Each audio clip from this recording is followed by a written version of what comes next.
Air adalah sumber kehidupan dan hak dasar bagi seluruh umat manusia di seluruh dunia. Namun, air jadi barang langka dan mahal bagi warga Jakarta, Indonesia. Seperti apa persoalan yang dihadapi warga Jakarta terkait air bersih? Simak liputan tim Tempo TV berikut ini.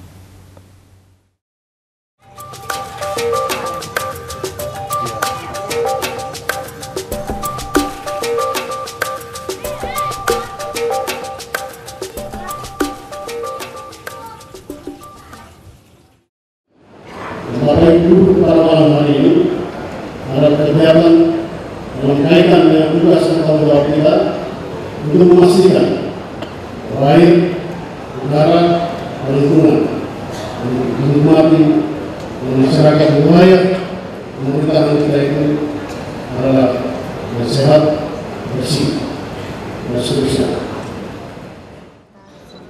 Tetapi kenyataannya berbanding terbalik. Wanita yang akrab dipanggil Kokom ini harus mengeluarkan uang yang besar dalam 1 bulan untuk mendapatkan air bersih karena air sumur yang dimilikinya tak bisa dikonsumsi. 1 bulan kalau misalnya kalau 5 pikul kan 10.000, 10 kali 5 300-an ya. 300.000 untuk beli air aja itu.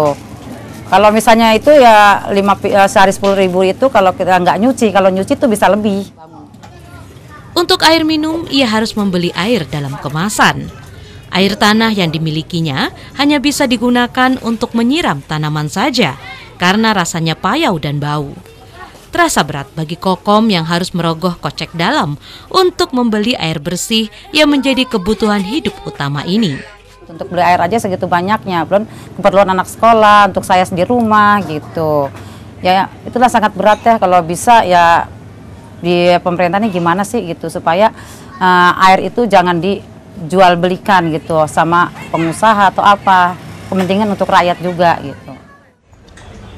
Kokom mengajak kami menemui beberapa warga lainnya di Muara Baru Penjaringan yang juga mengalami hal yang sama seperti dirinya. Ibu Hasnah salah satunya. Ia mendapatkan air bersih dari berlangganan lewat PDAM. Namun dia mengeluh kepada kami, sudah beberapa hari air pam mati dan hidup saat tengah malam.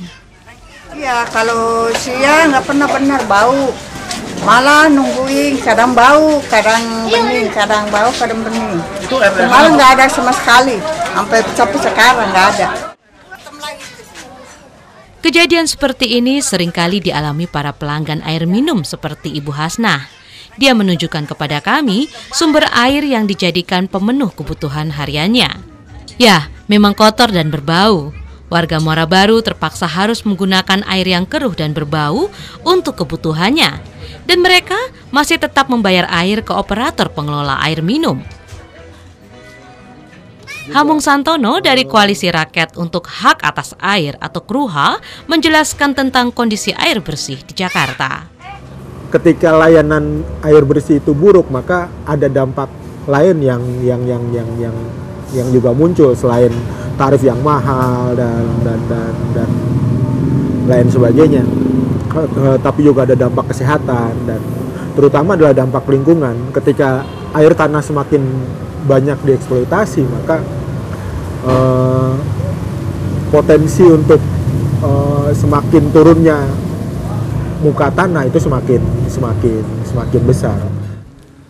Manajer kampanye air Wahana Lingkungan Hidup Islah menjelaskan mengapa air bersih di Jakarta menjadi sangat mahal.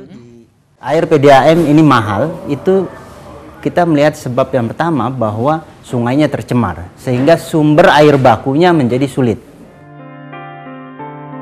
Jika hak atas air yang menguasai hajat hidup orang banyak sudah diprivatisasi, maka sebagian besar warga Jakarta yang miskin tak akan bisa menikmati air bersih yang layak dan murah. Privatisasinya ini harus dihentikan. Negara harus kembali mengambil alih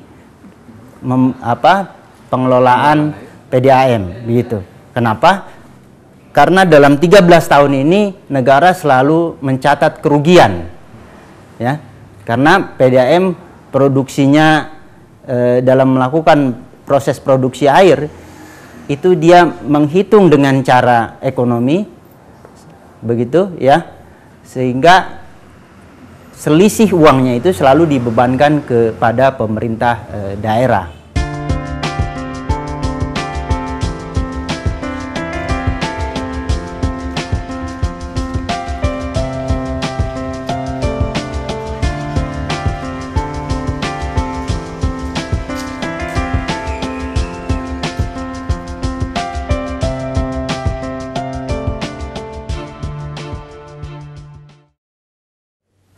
Laporan tersebut sekaligus menutup perjumpaan kita dalam Asia Calling. Terima kasih Anda sudah menyaksikan. Kami undur diri dan sampai jumpa pada Asia Calling berikutnya. Asia Calling, your window on Asia.